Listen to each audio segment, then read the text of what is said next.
नमस्कार साथियों, मैं मनोज आप सभी का क्वांट विथ मनोज पे स्वागत करता हूं। उम्मीद है आप लोग बहुत अच्छे होंगे और अपनी तैयारी जमकर कर रहे होंगे। आज हम लोग नंबर सिस्टम का दूसरा दिन देखने वाले हैं। जैसा कि आप लोग जानते हैं कि हम लोग एसएससी जीडी के लिए 45 दिन का प्लान लेके चल रहे हैं, जिसमें आज हम लोगों का दूसरा दिन है। तो इसके पहले हम लोग पढ़ चुके हैं परिभाषा वगैरह, और भी आगे देखा जाए कि और क्या क्या हम लोग जान सकते हैं नंबर सिस्टम में, जो कि आगे हमें हेल्पफुल रहेगा। तो हम लोग बात कर भाज्य है और न ही अभाज्य है, ये बात हम करे थे। तो प्रश्न उठता है कि एक क्यों न तो भाज्य है और न अभाज्य है। तो इसके पीछे ये कारण है कि हम यानी एक और स्वयं को छोड़कर किसी और भी ऐसी संख्याएं होनी चाहिए जिससे एक में भाग जाए। अभाज्य संख्या का परिभाषा ये हो रहा था कि उसके केवल दो गुणनखंड थे, या तो एक या स्वयं वो संख्या। इसके केस में वैसा नहीं है, एक स्वयं एक है और इसका कोई न तो गुणनखंड है, तो इसलिए एक न तो भाज्य के श्रेणी में आता है न तो अभाज्य के श्रेणी में। अब आगे बात कर लेते हैं भाई। अगर हम बात कर लें कि सबसे छोटी सम अभाज्य संख्या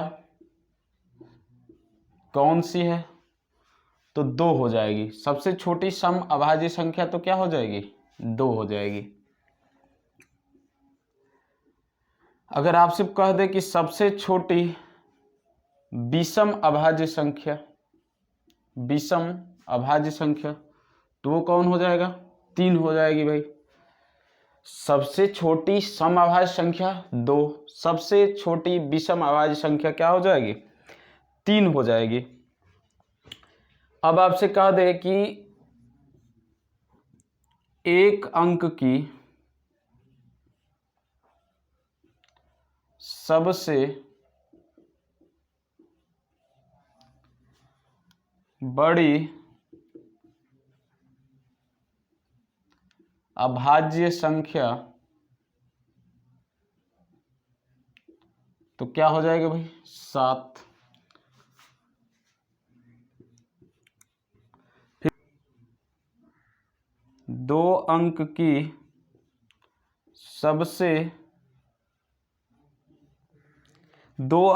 सबसे छोटी अभाज्य संख्या, तो क्या हो जाएगा भाई, 11 हो जाएगा। अगर बात कर लें कि दो अंक की सबसे बड़ी अभाज्य संख्या,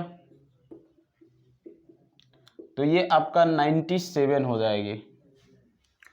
ये कुछ छोटे छोटे पॉइंट है जिनको आपको याद रखना जरूरत है। एग्जाम में क्वेश्चन पूछ सकता है सिंपल में कि बताइए एक अंक की सबसे छोटी विषम जो है अभाज्य संख्या, तो वो हो जाएगी आपका तीन। ऐसे भी पूछ सकता है कि सबसे छोटी विषम संख्या, विषम अभाज्य संख्या, तो भी हो जाएगा तीन। एक अंक की सबसे बड़ी संख्या की बात करें अभाज्य में तो सात, दो अंक की सबसे छोटी संख्या तो 11, दो अंक की सबसे बड़ी अभाज्य संख्या तो 97। तो इन सब चीज़ों को आपको ध्यान में रखना है। आइए आगे चलते हैं।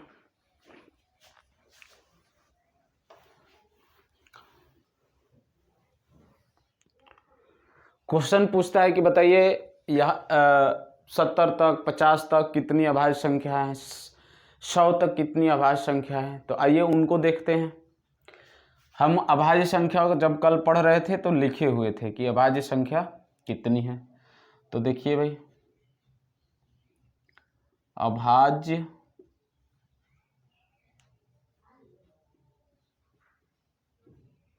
संख्या अगर 1 से लेके 25 तक की बात करें, 1 से लेके 25 तक, तो आपके पास हम कल बात करे हुए थे कि 2, 3, 5, 7, 11, 13, 17, 19, 23, काउंट करिए, 1, 2, 3, 4, 5, 6, 7, 8, 9, यानी 1 से लेके 25 तक कितनी हो जाएगी? 9। ये सब टिप्स पे रहना चाहिए, इसको बार बार लिखने की आवश्यकता ना हो, रिवीजन कर लीजिएगा, हो जाएगा। ठीक उसी तरह से अगर बात किया जाए कि 1 से लेके 50 तक कितनी है, तो ये हो जाएंगी 15। 1 से लेके 75 तक कितनी हो जाएंगी? 21। 1 से लेके 100 तक की बात कर लें तो 25। अब आप लिख के इन सबको चेक कर सकते हैं, बस इतना ही। और भी इसमें पॉइंट बन सकता है, लेकिन इतना आपके एग्जाम की दृष्टि से महत्वपूर्ण है। जब इतना कर लेंगे तो आप आसानी से कर लेंगे। अब ये हो गया। अब आता है कि पूर्ण संख्या किसे कहते हैं, तो अगला हेडिंग बना लीजिए पूर्ण संख्या, यानी परफेक्ट नंबर।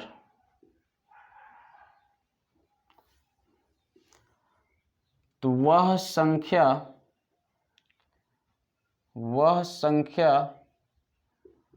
पूर्ण संख्या होती है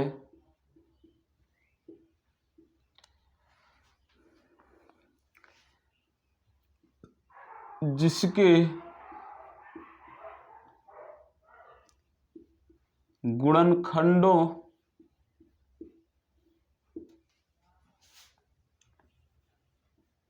का योग या संख्या को छोड़कर, उस संख्या को छोड़कर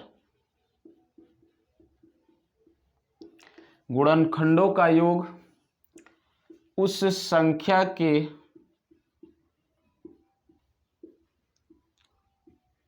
बराबर हो। आइए देखते हैं, चेक करें क्या 1 है, तो ये नहीं हो पाएगा।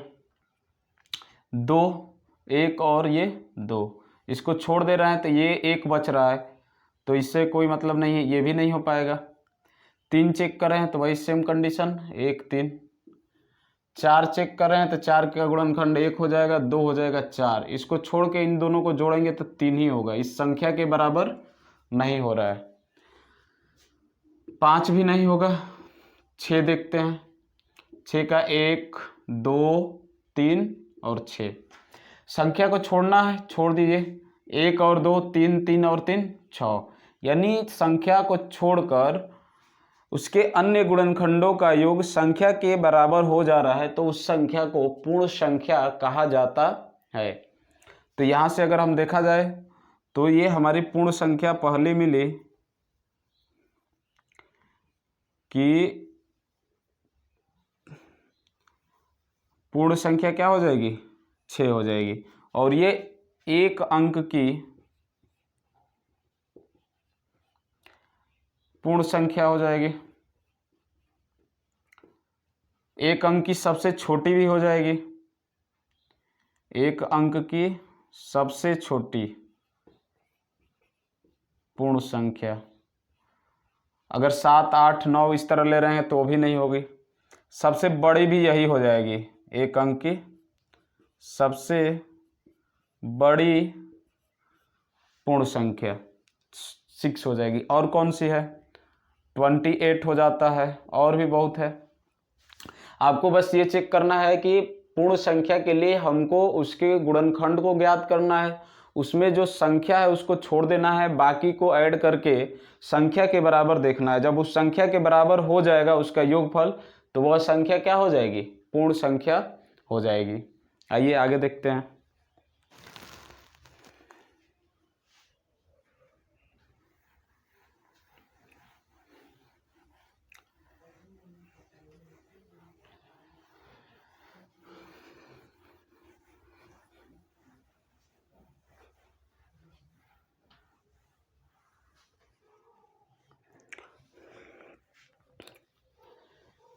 अब हम लोग देखेंगे स्थानीय मान। स्थानीय मान इंग्लिश में बोलते हैं प्लेस वैल्यू। कोई भी संख्या है 7, 8, 9, 3, 6, 4, ये इन अंकों से मिलकर यह एक संख्या बना हुआ है। अगर हम इसमें कह दें कि 8 का फेस वैल्यू कितना है, 8 का फेस वैल्यू या स्थानीय मान कितना है इस संख्या में, तो आपको देखिए बेसिक तो क्या करना रहता है कि यहाँ पे देखते हैं कि भाई यह जो अंक है, अगर इस संख्या में 8 की बात किया जाए तो ये 8 अंक है, तो यह जो अंक है वो किस स्थान पे है, यही जो है स्थान इस संख्या में उस अंक का स्थानीय मान कहलाता है। यानी 8 किस स्थान पे स्थित है, यही 8 का स्थानीय मान हो जाएगा। तो इधर देखिए इकाई, दहाई, सैकड़ा, हजार, 10,000, इधर लाख। तो देखेंगे कि ये किस पे है भाई, 10,000 पे है। तो इसका हमको निकालने के लिए इसमें 10,000 से मल्टीप्लाई करना पड़ेगा। यानी इस संख्या में 8 का स्थानीय मान 80,000 हो जाएगा। कितना हो जाएगा, 80,000 8 का। इसी तरह 9 से पूछेगा तो 9,000 के नीचे आ रहा है तो 1,000 से गुणा, 3 सैकड़ा के नीचे आ रहा है तो 100 से गुणा, 4 दहाई पे आ रहा है तो 10 से। थे कि जो अंक जिस स्थान पर है वही उस अंक में उस स्थान का गुणा कर दें तो उसका क्या निकल जाता है, स्थानीय मान। अब सिंपल भाषा में हम कहें कि 9 का स्थानीय मान निकाल के बताइए, तो 9 के बाद कितने अंक बचे हैं, 1, 2, 3, तो यहाँ 3 को 0 लगा दीजिए, ये हो गया भाई। और इसके पहले जो हम लोग बात कर रहे थे वो कंसेप्ट की बात कर रहे थे। 7 का स्थानीय मान निकालना है तो 1, 2, 3, 4, 5, यहाँ 5 0 लगा दीजिए। तो उम्मीद है कि आपको स्थानीय मान समझ में आया होगा। अब होता है एक जातीय मान। जातीय मान इसको बोलते हैं फेस वैल्यू। फेस वैल्यू तो ये क्या हो जाता है, इसमें कोई परिवर्तन नहीं होता है, इसमें कोई परिवर्तन नहीं होता है। मतलब यह कि अगर हम कोई संख्या लिख लें 4, 8, 3, 2, 6, 5, अगर इसमें हम 2 का जातीय मान या फेस वैल्यू की बात करें तो 2 ही हो जाएगा। यानी इसमें जातीय मान उस अंक का वही अंक होता है। 4 का पूछ ले तो 4 हो जाएगा, 8 का 8 है, 3 का 3 है, मतलब 4 का जातीय मान 4, 8 का 8, 3 का 3, 6 का 6 और 5 का 5। तो दोस्तों अभी हम लोग कॉन्सेप्ट डिस्कस कर रहे हैं। इन सब चीज़ों पे जितना पढ़े हैं आगे से हमको परेशान नहीं होना है, क्योंकि परेशानियां आती रहेंगी जाती रहेंगी। हमको परेशानियों से लड़ना है, परेशानियों को अपना ढाल बनाना है, परेशानियों से परेशान नहीं होना है। तो आइए आगे बात करते हैं। ये सब छोटे छोटे जो कॉन्सेप्ट हैं वह जो है आगे क्वेश्चन को करने में बहुत महत्वपूर्ण भूमिका निभाएंगे, तो इसलिए इन सब चीज़ को इग्नोर नहीं किया जा सकता है। इग्नोर करोगे तो भाई तो काम गड़बड़ हो जाएगा, इसको रखना ही पड़ेगा दिल और दिमाग दोनों में बसा के, तभी होगा सवाल अपना हंसा हंसा के। चलिए भाई, सब छोटे छोटे कॉन्सेप्ट हैं लेकिन इनका महत्व तो बहुत ज़्यादा है। पूर्ववर्ती संख्या कहा जाता है ना, देखन में छोटन लगे घाव करे गंभीर। तो ये सब चीज़ पता नहीं लगे रहेगा, एग्जाम में आ गया बदलते हुए पैटर्न में तो बस काम गड़बड़। तो इसलिए इन सब चीज़ों को जानना जरूरी है। पूर्ववर्ती संख्या देखिए, मतलब हमारे पास कोई भी संख्या है, ठीक, इसके ठीक पहले वाली संख्या, इसके ठीक पहले वाली, ठीक पहले वाली संख्या, यानी जो भी संख्या देकर पूछे कि पूर्ववर्ती बताइए, तो उसमें से हमको 1 माइनस करना पड़ेगा। तो आ जाइए, अगर हम आपसे पूछ दें कि 7, 6, 3, 4 की पूर्ववर्ती संख्या होगी, तो क्या कर देंगे भाई, इसमें से 1 घटा देंगे, यहाँ 3, 3, 6, 7, 7, 6, 3, 3। यानी आसान शब्दों में कहें तो पूर्ववर्ती का मतलब क्या है कि जिस क्वेश्चन में पूछे कि भाई इस संख्या का पूर्ववर्ती बताइए, तो उसमें से 1 घटा के उत्तर दे देंगे। अगले कॉन्सेप्ट की ओर चलते हैं, अनुवर्ती संख्या। अनुवर्ती संख्या, इसका मतलब ये हुआ कि भाई जो संख्या दिया हुआ है उसके ठीक अगली वाली संख्या, अगली संख्या। तो भाई इसका अगली संख्या निकालना है तो इसमें क्या करना पड़ेगा, 1 जोड़ना पड़ेगा। यहाँ 1 घटाना पड़ रहा था, यहाँ 1 जोड़ना पड़ेगा। जैसे मान ले कि हम आपसे कह दें एग्जाम्पल 6, 7, 3, 4 की अनुवर्ती संख्या क्या होगी। तो क्या करेंगे भाई, इसमें 1 जोड़ देना है, तो क्या हो जाएगा 5, 3, 7, 6, 6, 7, 3, 5। तो यानी पूर्ववर्ती निकालने के लिए कहेगा तो हम 1 घटा देंगे, अनुवर्ती निकालने के लिए कहेगा तो 1 जोड़ देंगे। आइए आगे देखते हैं।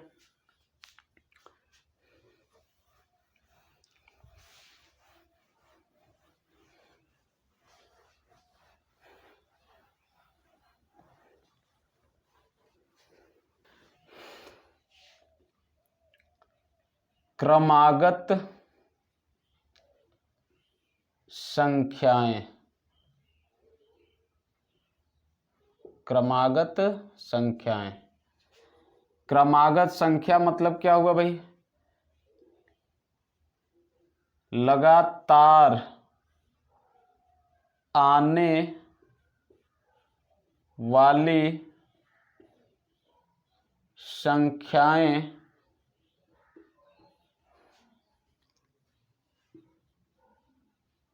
अथवा क्रम से आने वाली संख्याएं, लगातार आने वाली संख्याएं अथवा क्रम से आने वाली संख्याएं। जैसे 1, 2, 3, 4, 5, 6, इसको गैपिंग करके भी लिख सकता है, मतलब लगातार आ रहा है। तो जो क्रमागत संख्या होगी उसके बीच में अंतर, डिफरेंस हमेशा कितने का होगा, 1 का। यहाँ भी 1 का, यहाँ भी 1 का, यहाँ भी 1 का, यहाँ भी 1 का, हर जगह +1 +1 +1 +1 हो गया, ठीक ना।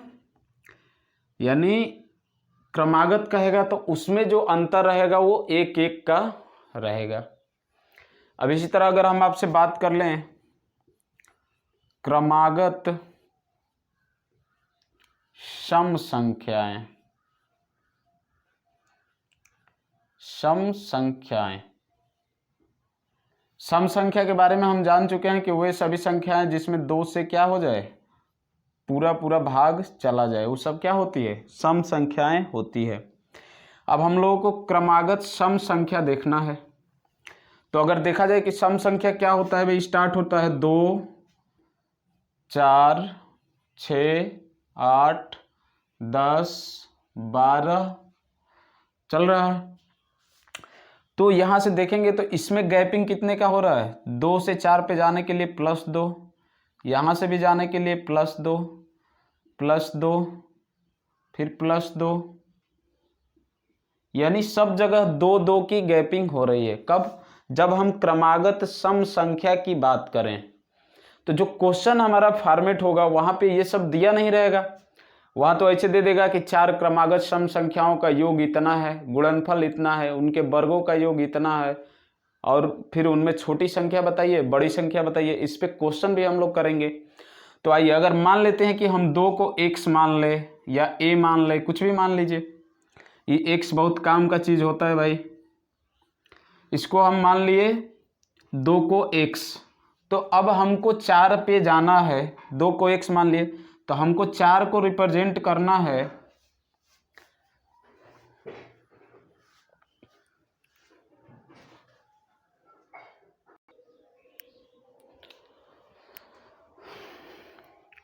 तो हम लोग बात कर रहे थे कि 2 को x मान लिया जाए, हमको 4 जाना है, 4 पे जाना है। तो ये वाली वैल्यू हमारे पास कितनी हो जाएगी? x + 2। अब 4 से 6 जाए, या यहाँ से अगर हमको डायरेक्ट 6 पे जाना है तो हमको लिखना पड़ेगा x + 4। फिर यहाँ से हमको जाना पड़ेगा तो 2 2 4 2 6, यानी हमको लिखना पड़ेगा x + 6। फिर अगर यहाँ से हमको 10 पे जाना है तो x + कितना 8। 12 पे जाना है तो x + 10। तो ये आपको समझ लेना है कि सम संख्या जब आएगा तो उसका पैटर्न हम कुछ इस तरह से बनाएंगे। x + 2, x + 4, x + 6, x + 8, x + 10। यानी पहले x तो x + 2 4 6, ये गैपिंग देख के आपको समझ में आ जाएगा। अब आ जाइए, क्रमागत विषम संख्या। क्रमागत विषम संख्याएं, तो इनमें भी वही होता है। अगर 1 से स्टार्ट करें 3 5 7 9, एक और ले लेते हैं 11। इसको x माने तो इसमें भी +2 का गैपिंग है, +2 का। तो इनका भी पैटर्न सेम हो जाएगा। ये हो जाएगा x + 2, x + 4, x + 6, x + 8 और x + 10। तो इनका भी पैटर्न इसी प्रकार हो जाता है। तो आइए, अभी तक हम जितना भी कॉन्सेप्ट पढ़े हुए हैं इन सब पे क्वेश्चन बनाते हैं, क्योंकि क्वेश्चन से ही हमको पता चलेगा कि हम क्या जो भी पढ़े हैं कल और आज मिलाकर उसका यूज हम लोग अच्छे तरीके से अप्लाई कर पा रहे हैं कि नहीं। तो आइए प्रश्न की ओर चलते हैं। आप लोग भी कोशिश करिएगा बनाने का, और पेन कापी तो ले ही लीजिए, सबका नोट्स बनाना है। आ रहा है तब भी लिखिए, क्योंकि लिखने का आनंद एगो अलग ही चीज़ होता है। जो चीज़ जितनी बार लिख दी गई वो दिमाग में उतने ही छपने की संभावना बढ़ गई। संभावना क्या, रियलिटी है। लिख लिख के जो काम हो जाएगा उसका मज़ा ही कुछ और है। आइए प्रश्न की ओर चलते हैं। पहला प्रश्न है अपना, कह रहा है किसी पूर्णांक x के लिए, पूर्णांक x के लिए प्रत्येक विषम पूर्णांक का रूप, विषम पूर्णांक का रूप होता है। ऑप्शन नंबर ए है 2x + 1। तब तक आप लोग सोचते रहिए कि क्या होगा। 2x x और x + 1।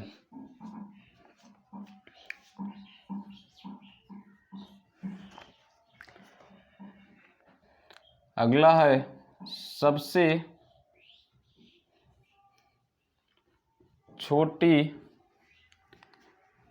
प्राकृतिक संख्या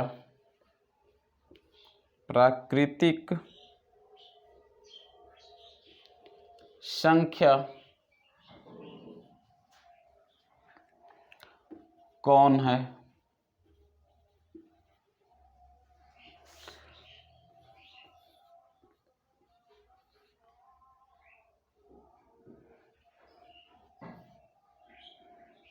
जीरो, ऑप्शन नंबर डी है -2। तो आइए देखते हैं इनको। कह रहा है किसी पूर्णांक x के लिए प्रत्येक विषम पूर्णांक का रूप होता है, मतलब कि उस पूर्णांक को हम क्या 2x + 1 लिख दें तो वो विषम हो जाएगा, क्या 2x लिख दें तब विषम हो जाएगा, क्या x लिख दें तब विषम, x + 1 लिख दें तब हो जाएगा। तो पूर्णांक को हम लोग पहले पढ़ चुके हैं कि भाई इंटीजर को हम लोग पढ़े थे 0 से इधर -1 -2 -3 ये चलता चला, इधर प्लस का 1 ये लिखना ज़रूरत नहीं है, 2 3 4 5 ऐसे बढ़ रहा है। तो अगर हम कोई भी इसमें से पूर्णांक लिख ले तो क्या हो जाएगा? अगर मान लीजिए हम 3 को ही लिख ले कि हम 3 ले रहे हैं किसी पूर्णांक x के लिए, तो हम x को लिख रहे हैं 3। तो कह रहा है कि विषम पूर्णांक का रूप होता है। तो 3 को देखा जाए तो यहाँ पे तो x हो जा रहा है, लेकिन क्या हम 2 ले रहे हैं इसी के हिसाब से तो हो पा रहा है? नहीं हो पा रहा है। तो अगर हम x को 2 ले रहे हैं, ये तो नहीं हो पा रहा है, x को 2 ले रहे हैं और इसको चेक कर रहे हैं 2x + 1, इस वाले फॉर्मेट को चेंज किया जाए, चेक किया जाए तो x के जगह पर हम लोग क्या रख रहे हैं? 2 रख रहे हैं। अब तो ये 2 अब प्लस के 1, 2 दूनी के 4 और 1 5, क्या यह विषम प्राप्त हो रहा है? हाँ प्राप्त हो रहा है। और चेक किया जाए 2x, अगर हम 2 × 2 कर देते हैं तो ये 4, ये क्या हो जाएगा? सम हो जाएगा। ये भी नहीं होगा, ये तो नहीं होगा। x + 1 देखें तो यहाँ पे 2 + 1 देख लिया जाए तो ये क्या हो जाएगा? 3 हो जाएगा।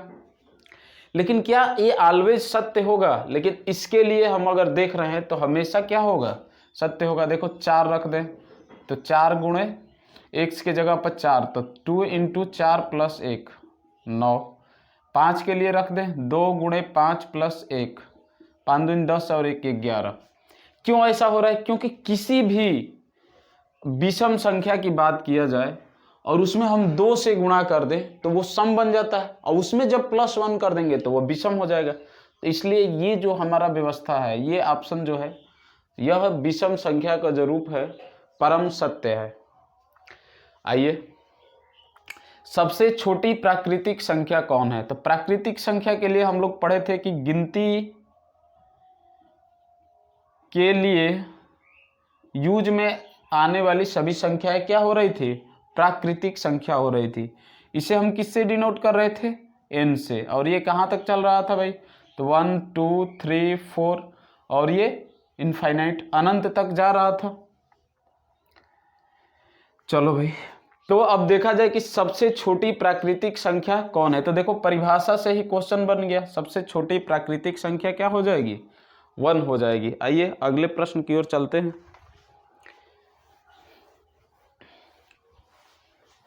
परिश्रम करते रहिए, परिश्रम का फल मीठा होता है।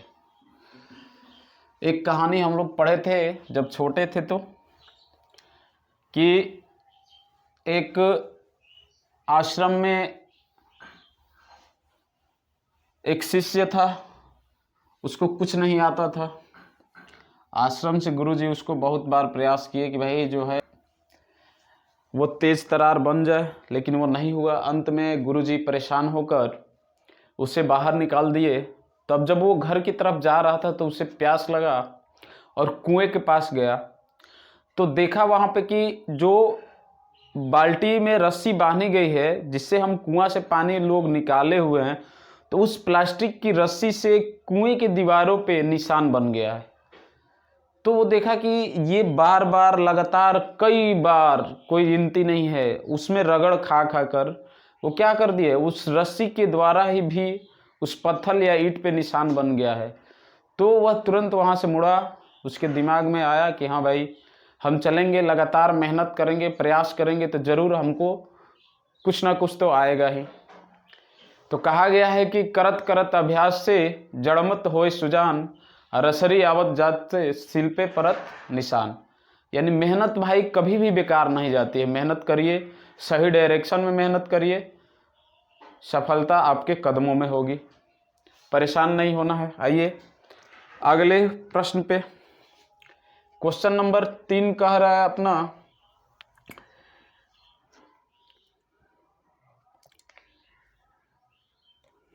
सबसे छोटी अभाज्य संख्या, सबसे छोटी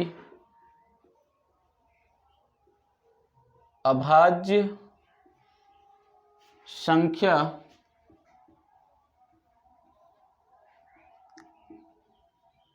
कौन है? ऑप्शन दे रखा है आपके पास 0, 1, 2, 3। तो 0 तो होगा नहीं, 1 ना तो भाज्य है ना तो अभाज्य है। अब देखिए यहाँ पे भी अभाज्य, यहाँ पे भी अभाज्य, लेकिन पूछ दिया कि सबसे छोटी अभाज्य संख्या कौन है। तो सबसे छोटी पूछ दे, सबसे छोटी पूछ दे, चाहे सबसे छोटी सम अभाज्य पूछ ले, या आपसे पूछ ले कि एक अंक की सबसे छोटी अभाज्य संख्या, इस सब का आंसर क्या हो जाएगा? 2 हो जाएगा। पीछे हम लोग थ्योरी में अभी इन सब चीज़ों को कर रहे थे और हम बताए भी थे कि इनका प्रयोग हम लोग क्वेश्चन में करेंगे कि हाँ भाई, क्या हम लोग प्रयोग कर पा रहे हैं कि नहीं कर पा रहे हैं। तो सबसे छोटी अभाज्य संख्या क्या हो जाएगी? 2 हो जाएगी। सबसे छोटी पूछ दे, सबसे छोटी सम अभाज्य पूछ ले, एक अंक की सबसे छोटी पूछ ले, सबका आंसर क्या होगा? 2। रामबाण है। आइए अगले प्रश्न की ओर चलते हैं।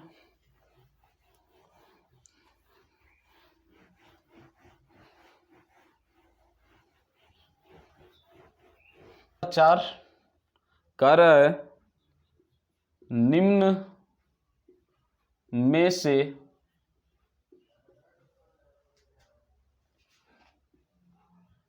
अभाज्य संख्या बताएं। ऑप्शन दे रखा है 27, 28,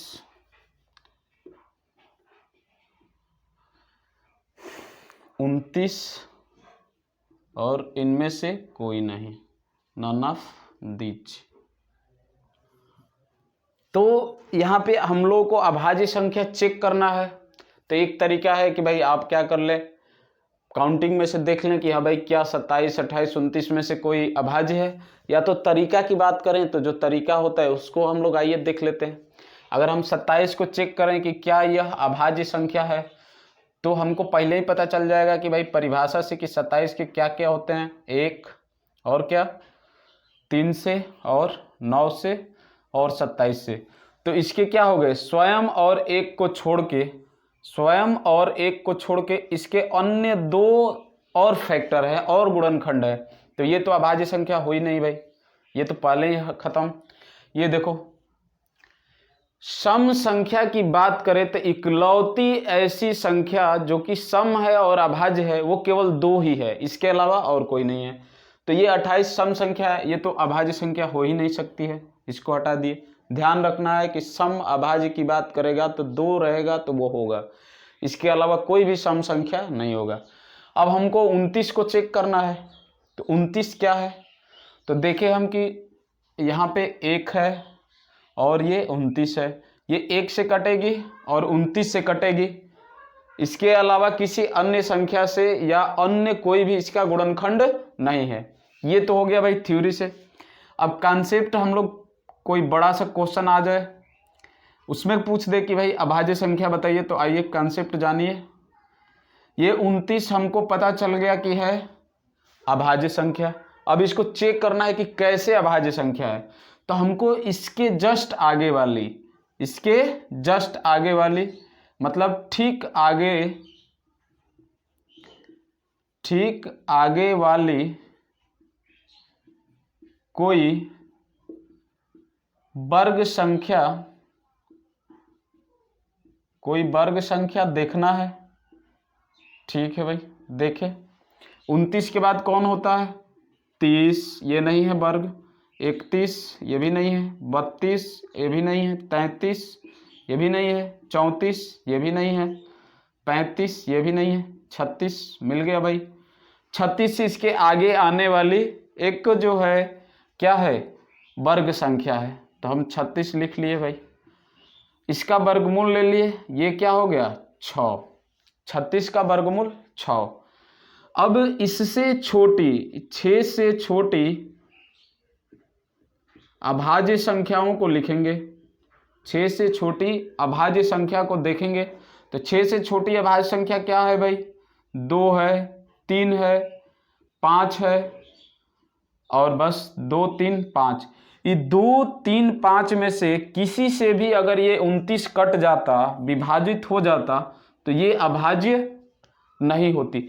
लेकिन ना तो ये 2 से कट रहा है, ना तो 3 से कट रहा है, और ना ही 5 से कट रहा है। तो यह जो है 29 यानी 29 क्या है? एक अभाज्य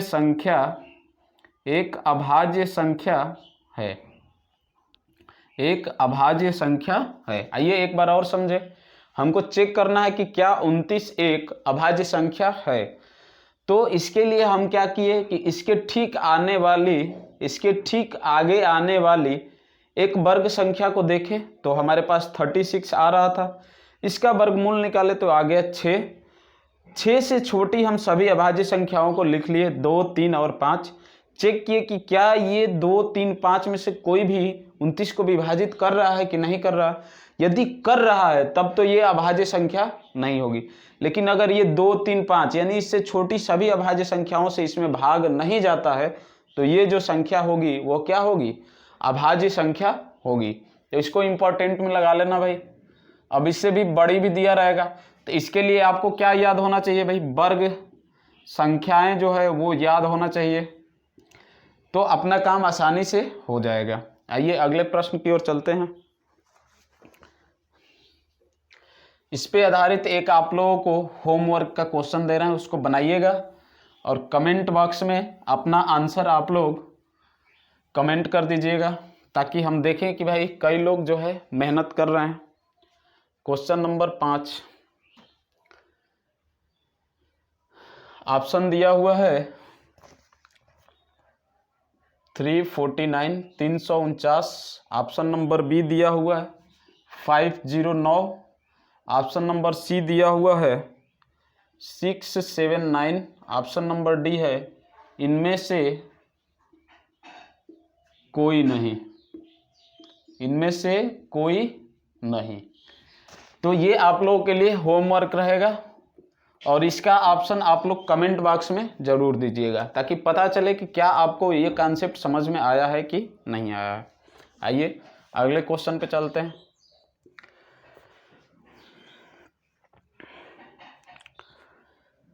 कह रहे 70 से छोटी अभाज्य 70 से छोटी अभाज्य संख्या कितनी है? संख्याएं कितनी है? ऑप्शन दे रखा है 17, 18, 19 और डी नंबर है 20। अगला क्वेश्चन देख लेते हैं भाई। चलिए पहले इसको कर लेते हैं, फिर किया जाएगा। 70 से छोटी अभाज्य संख्या आपको बताना है। तो अभी हम लोग डिस्कस कर रहे थे कि 1 से लेकर 75 तक टोटल अपने पास अभाज्य संख्या कितनी थी भाई? 21 थी। 1 से लेके 75 तक कितनी थी? 21। हमसे कहाँ तक ले पूछा? 70 तक। तो इससे पहले यानी 70 से पहले आने वाली सभी को देखना है हमको, तो इसके बाद वाली घटा दो भाई। 70, 71 के बाद 73 और बस यही 2 है। यानी इन 2 को इसमें से हटा दिया जाए तो अपने पास कितना आ जाएगा? 19। यानी 70 से पहले टोटल अभाज्य संख्या कितनी हो जाएगी? 19। तो ये जो भी बात किए हैं उसको ध्यान से देख लेना है, एक बार याद कर लेंगे तो इन सबको करने में आसानी होगी। नहीं तो फिर क्या होगा कि शुरू से लिखते जाएंगे, उसमें चेक करेंगे ना, तो फिर टाइम नुकसान होगा और गलती होने का भी चांस बना रहेगा। आइए आगे चलते हैं।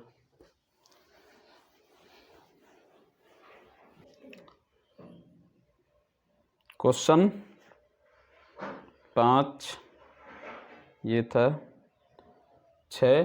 क्वेश्चन नंबर 7 कह रहा है कि 8, 6, 7, 9, 4, 3 में 7 के स्थानीय तथा जातीय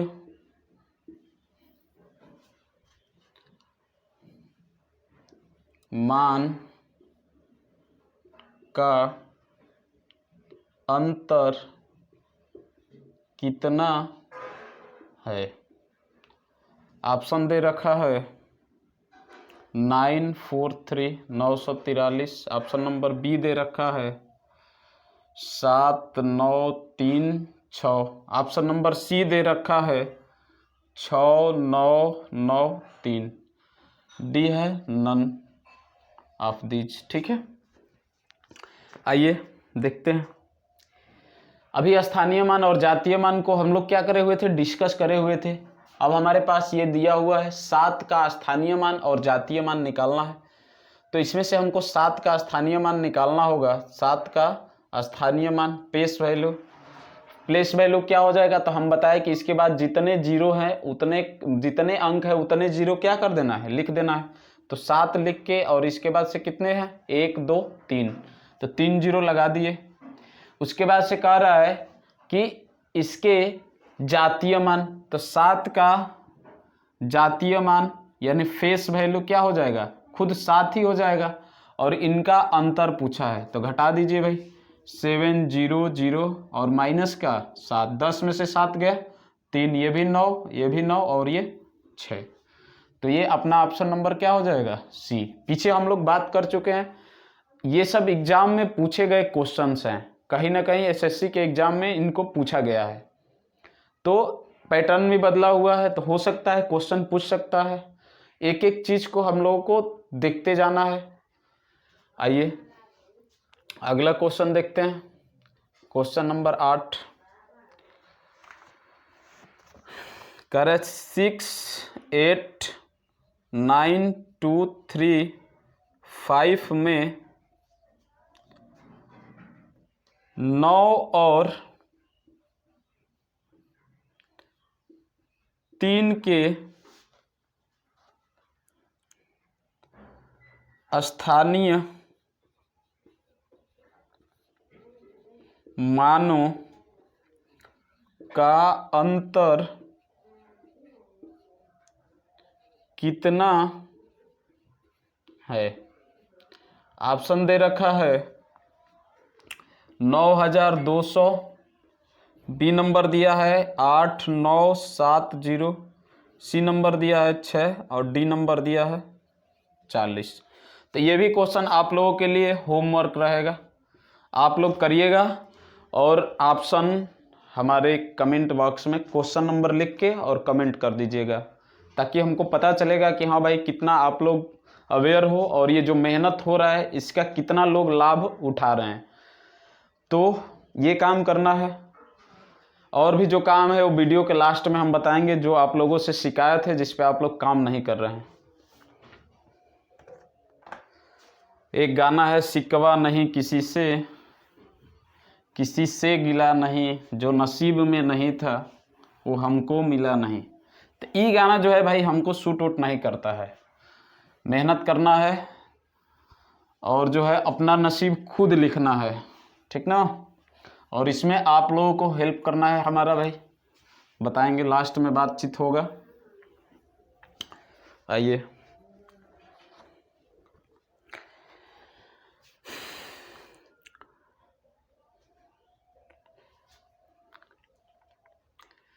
क्वेश्चन नंबर 8 कह रहा है, क्वेश्चन नंबर 9, संख्या पद्धति में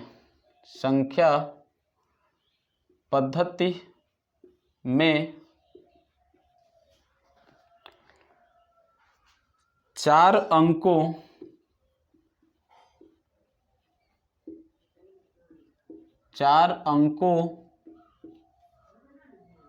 की संख्या कितनी है? संख्या कितनी है? ऑप्शन दे रखा है 9,900, सी नंबर है 90 और डी नंबर है 5। कह रहे कि संख्या पद्धति में 4 अंकों की संख्या कितनी है। इस क्वेश्चन के से हम लोग कुछ कॉन्सेप्ट भी देखेंगे। अगर हम आपसे बात करें कि एक अंक की संख्या कितनी है भाई, तो देखो 1 से लेकर अगर हम 10 की बात करें तो 1 2 3, थोड़ा सा बड़ा बड़ा लिखते हैं ताकि आप लोगों को समझ में आ जाए। 1 2, 1 से 10 तक, 1 से 10 तक, 3 4 5 6 7 8 9, ये 1 से 10 तक एक अंक की संख्या हम लोग बात कर रहे हैं। एक अंक की संख्या यहीं तक होती है, उसके बाद 2 3, तो कितने हो जाएंगे हमारे पास? 9। अगर 2 अंकों की संख्या की बात करें भाई, तो 2 अंक की संख्या कहाँ तक आएगी भाई? 2 अंक की कहाँ से स्टार्ट हो गया? 11 से लेके कहाँ तक? 99 तक। तो यहाँ से लेके यहाँ तक कितना हो जाएगा अपने पास? ये घटाना पड़ेगा ना भाई, ये वाला रहे थे कि 11 से लेके 99 तक, ये टोटल संख्याएं 2 अंक की कितनी हो रही है भाई? भाई गिनती में यही तो 2 अंक की है, इसके बाद तो 3 अंक की, इसके बाद से 9 के बाद से 2 अंक की स्टार्ट हो गई, तो ये टोटल हो जाएंगे आपके पास 90। ठीक है भाई। उसी तरह अगर हम 3 अंक की बात करें, 3 अंक की, तो ये कहाँ से स्टार्ट होगी? 101 से स्टार्ट होकर कहाँ तक जाएगी भाई? 999 तक। तो ये टोटल आपको हो जाएंगे कितना? 900। 4 अंक की कहाँ से स्टार्ट होगी भाई? तो 1000 से 4 अंक की संख्या कहाँ से स्टार्ट होगी? 1000 से कहाँ तक चलेगी भाई? तो 499, यानी देखिए 2 अंक की सबसे छोटी अंक संख्या से लेके 2 अंक की सबसे बड़ी संख्या, 1 अंक की सबसे छोटी संख्या से लेके 1 अंक की सबसे बड़ी संख्या, 3 अंक की सबसे बड़ी संख्या से 3 अंक की सबसे छोटी संख्या से लेकर 3 अंक की सबसे बड़ी संख्या, उसी तरह 4 अंक की सबसे छोटी संख्या और 4 अंक की सभी बड़ी संख्या। तो ये टोटल आपके पास कितनी हो जाएंगी? 9000। कैसे भाई? तो इसमें से घटा दीजिए, पीछे वाला काम खत्म। तो बड़ी संख्या लिख देना है और उसके बाद से 0 लगा देना है। ऐसे भी कर सकते हैं या फिर आराम से ये लेके कर सकते हैं। तो इस तरह 4 अंक की सबसे बड़ी संख्या, 4 संख्या पद्धति में 4 अंक की संख्याएं कितनी हो जाएंगी? तो अपना ऑप्शन कौन सा हो जाएगा? ए। तो इसको भी अब इम्पोर्टेंट में लगा लें, इससे रिलेटेड और भी क्वेश्चन बन सकता है। बस इस तरह अगर ये ध्यान में रखेंगे तो आपका ये हो जाएगा। 1 अंक की टोटल 9, 2 अंक की 90, 3 अंक की 999, 4 अंक की 9999 माइनस के ये कर लेंगे और 1 जोड़ देंगे, हो जाएगा आपका। चलिए अगले प्रश्न पे चलते हैं। कह रहा है कि 3 क्रमागत प्राकृतिक संख्याओं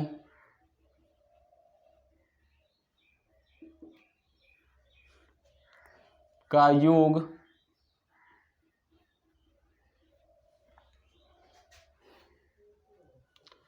सतासी है तो बीच वाली संख्या है, तो बीच वाली संख्या है। ऑप्शन दे रखा है 27, 29, 29, सी नंबर है 30 और डी नंबर है 28। तो 3 क्रमागत प्राकृतिक संख्याओं का योग दे रखा है। तो अभी हम लोग पीछे क्रमागत प्राकृतिक संख्या के बारे में देख रहे थे, तो हम उनको बनाने के लिए x+1 और क्या करे थे x+2। तो ये हमारे पास 3 क्रमागत प्राकृतिक संख्या हो गई। इनका योग जो दे रखा है कितना दे रखा है 87। ठीक है भाई, तो ये हो गया 2x और 3x, अब प्लस के 3 बराबर क्या हो जाएगा 87। ये हो गया 3x, उधर जाएगा ये तो 84 हो जाएगा। कैसे, तो 87 माइनस के 3, तो ये हो गया 84। 3 से कटाएंगे 3 दूनी 6, 3 8 24, यानी x क्या हो गया 28। यानी ये जो संख्या है वो कितनी आई 28, ये वाली संख्या जो है वो कितनी आई तो 29, और ये संख्या कितनी आ जाएगी 30। तो ये जो है बीच वाली संख्या कितनी आ जाएगी 29। चेक कर लो भाई कि इन सब का योग जो है 87 है कि नहीं, तो 29 और ये 30, 9 8 17, 3 2 5 2 7 और ये 1 8, तो ये हो गया भाई। आइए अगला क्वेश्चन देखते हैं।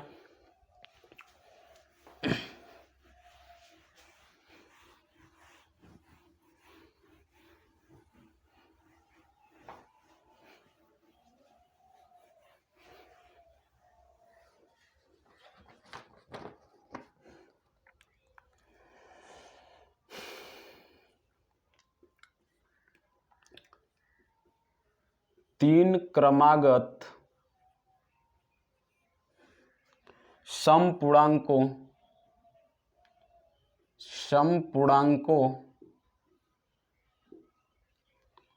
का योग 54 है। इनमें सबसे छोटा पूर्णांक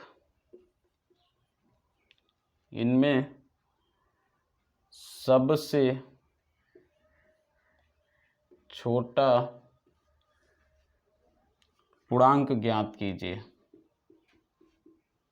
पूर्णांक ज्ञात कीजिए।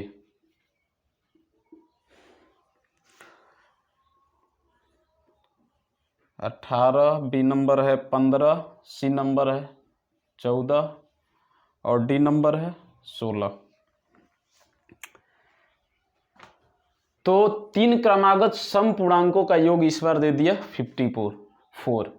समपूर्णांक के लिए वही पूर्णांक में सब आ जाता है भाई, प्लस और माइनस, यानी धनात्मक पूर्णांक और ऋणात्मक पूर्णांक, इन सब चीज़ों को हम लोग जान गए हैं।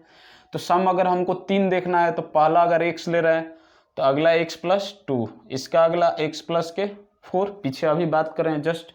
इन सब का योग ही कितना दे रखा है 54 दे रखा है। तो ये कितना हो जाएगा 3x और प्लस के 4 और 2 6, कितना 54। 3x बराबर हो जाएगा आपका 54 माइनस के 6, कितना हो जाएगा 48। तो ये 3 से 48 का बार में 16 बार में, यानी x का मान कितना आ गया 16। यही पूछा है कि सबसे छोटा कौन सा है, तो 16 हो जाएगा x का मान। तो उम्मीद है दोस्तों आपको समझ में आया होगा। और हम लोग बात कर रहे थे कि भाई हम आपसे क्या अपेक्षा रखते हैं, इतना सारा मेहनत कर रहे हैं आप सबके लिए। तो हमारी बस यही इच्छा है भाई कि आप लोग ज़्यादा से ज़्यादा लाइक करें और शेयर करें और दोस्तों के साथ कह के सब्सक्राइब करें। आपकी भी कुछ जिम्मेदारियां बनती है ताकि हम लोग कंटिन्यू मेहनत कर सकें।